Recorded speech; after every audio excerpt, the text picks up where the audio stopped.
Happy new year সবাইকে। তো বছরের প্রথম দিন আমি সকাল সকাল ঘুম থেকে উঠে গেছি, আর আজকে ভাবলাম ঘুম থেকে একটু স্কিন কেয়ার করি।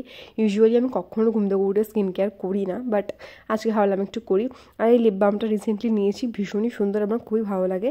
তো সকাল সকাল স্কিন কেয়ার করে এখন বসছি ডায়েরি লিখতে। বছরের প্রথম দিন ভাবলাম একটু ভালোভাবে স্টার্ট করি, কিছু আর কি প্রোডাক্টিভ ওয়েতে। তো ওটাই করছিলাম।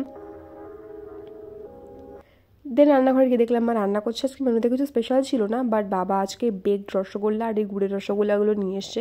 আমার সবথেকে পছন্দের এই বেকড রসগোল্লাগুলো এতটা সুন্দর খেতে, মানে খুবই ভালো। আমি এর আগে বোধহয় একবার দুবার খেয়েছি।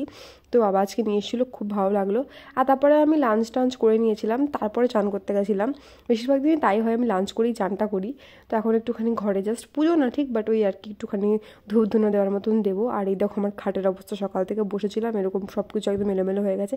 একটুখানি গুছিয়ে নেবো, খুব বেশি একদম পরিপাটি করে না, জাস্ট একটুখানি গুছিয়ে নিলাম। দুপুরে লাঞ্চ তো আমার কমপ্লিট হয়ে গেছে, আর এখন জাস্ট একটু স্কিন কেয়ার করে নিচ্ছি, আর এরপর একটু রেস্ট করব। আমি দুপুরে কখনোই ঘুমাই না, বাট একটু জাস্ট রেস্ট করি, ওইটাই। আর এখন আমি উঠে গেছি বিকালে ঘুম থেকে, আর এখন বানাবো একটু চা। আমি দুধ চাই প্রেফার করি, বাট দাদা এই চাটা নিয়ে এসছে আই থিঙ্ক দার্জিলিং থেকে। এটা স্মেলটা এত সুন্দর না, এটা খাওয়ার পর থেকে আমার তো জাস্ট খুবই ভালো লাগে। তো ওটা একটু বানিয়ে নিলাম আর ওটাই খাবো। এরপরে তেমন কিছু আর করা হয়নি, জাস্ট চাটা খেতে খেতে বাকি টাইমটা একটু এনজয় করলাম। রাত্রে একটু বিগ বস দেখছিলাম। এই যা, আমার বছরের দিনটা তো এভাবেই কাটলো। তোমাদের বছরের এই প্রথম দিনটা কেমন কাটলো অবশ্যই অবশ্যই আমাকে কমেন্ট করে জানাবে। So that's it for today. দেখা হবে পরের একটা ভিডিওতে। Till then keep watching.